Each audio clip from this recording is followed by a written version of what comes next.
سلام دوستان، حالتون چطوره؟ خوش اومدید به این ویدیو. تو این ویدیو میخوام بهتون یاد بدم چطوری حیوونا رو داخل ماینکرافت رام کنید. بریم سراغ ویدیو.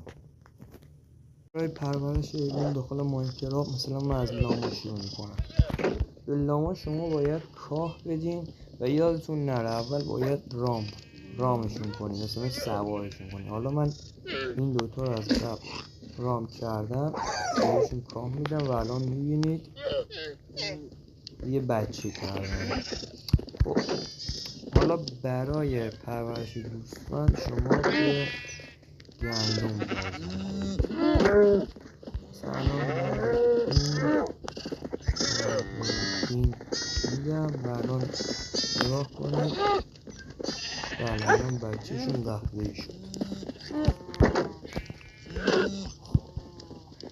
گاو هم فرق با گوسفند نداره، غذاش همون گندم بهشون بدید بچه میکنه.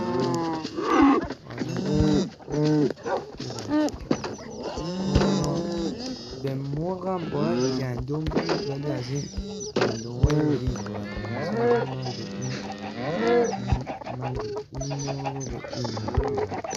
الان نگاه کنید، بله هوا دیده شده.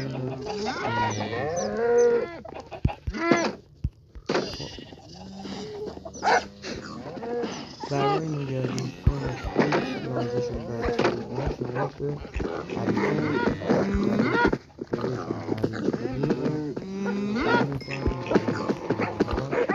یه بچه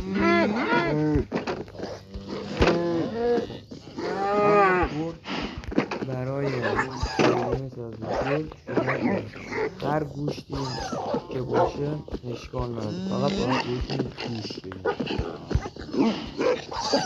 ولی اگه بخواید رامشون کنید باید بهشون استخون بدید. من اینا رو رام کردم، الان میبینید بچه کردم. اینم بچه شد.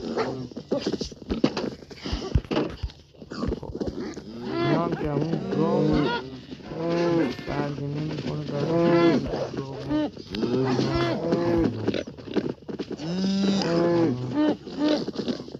بچه کردم. برای نگه داشتن خرگوش شما به هویج لازم دارید، این خوک. اما من به این خرگوش هویج به اینم میدم و الان بچه میکنم. آره بچه شون این سفیده.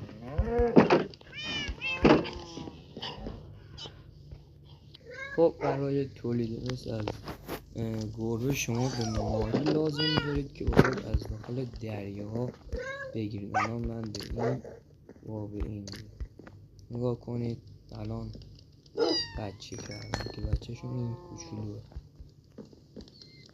اگه از این ویدیو خوشتون اومد چنل رو ساب کنید، لایک کنید و یه کامنت هم بذارید. تا ویدیوی بعدی فعلا.